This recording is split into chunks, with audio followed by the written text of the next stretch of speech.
Hello everyone, আশা করি সবাই ভালো আছেন, সুস্থ আছেন। তো গণপ্রজাতন্ত্রী বাংলাদেশ সরকার ভূমি মন্ত্রণালয় মাঠ প্রশাসন এক অধিশাখা নিয়োগ বিজ্ঞপ্তি প্রকাশ পেয়েছে। তো এখানের প্রকাশের তারিখ 18 এপ্রিল 2024 খ্রিস্টাব্দ। নতুন নিয়োগ বিজ্ঞপ্তি। তো এখানে আবেদন করতে হবে অনলাইনের মাধ্যমে। অনলাইন ব্যতীত কোনো আবেদন গ্রহণ করা হবে না। তো এখানে ক্রমিক নং 1 পর্যন্ত দেওয়া আছে। এখানে টোটাল লোক নেওয়া হবে 238 জন। তো এখানে আবেদনের শুরুর তারিখ এবং শেষ তারিখ। আবেদনের শুরুর তারিখ 30/4/2024 সকাল 10টা হতে 30/5/2024 তারিখ বিকাল 5টা পর্যন্ত। তো এখানে ক্রমিক নং 1 দেওয়া আছে সার্ভেয়ার, গ্রেড 14, বেতন স্কেল 10,200 থেকে 24,680, জাতীয় বেতন স্কেল, পদ সংখ্যা 238টি, শিক্ষাগত যোগ্যতার মান। এখানে বলা আছে কোনো স্বীকৃত কারিগরি শিক্ষা বোর্ডের অধীন সার্ভে ইনস্টিটিউট হইতে 4 বছর মেয়াদী ডিপ্লোমা ইন ইঞ্জিনিয়ারিং সার্ভেইং পরীক্ষায় উত্তীর্ণ হতে হবে। তো এখানে যে সকল জেলার প্রার্থীগণ আবেদন করার প্রয়োজন নেই, এখানে দেওয়া আছে মানিকগঞ্জ, শরীয়তপুর, টাঙ্গাইল, চাঁদপুর, কুমিল্লা, খাগড়াছড়ি, রাঙ্গামাটি, রাজশাহী, পাবনা, সিরাজগঞ্জ, নওগাঁ, কুষ্টিয়া, পটুয়াখালী এইসব জেলার প্রার্থীগণ আবেদন করার প্রয়োজন নেই, বাকিবার জেলা আবেদন করতে পারবেন। তো এখানে বলা হয়েছে 1 মে 2024 তারিখে সাধারণ প্রার্থী, ক্ষুদ্র নৃগোষ্ঠী এবং বীর মুক্তিযোদ্ধা, শহীদ মুক্তিযোদ্ধাদের ক্ষেত্রে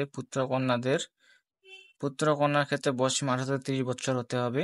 তবে বীর মুক্তিযোদ্ধা, শহীদ মুক্তিযোদ্ধার পুত্র-কন্যা এবং শারীরিক প্রতিবন্ধীর ক্ষেত্রে বয়সসীমা 32 বছর শিথিলযোগ্য।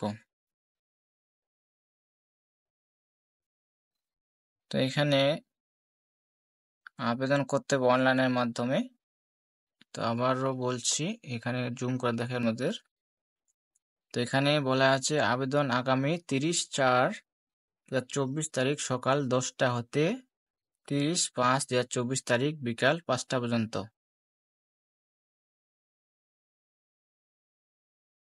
তো এখানে কি কি আনতে হবে সবকিছুই দেওয়া আছে।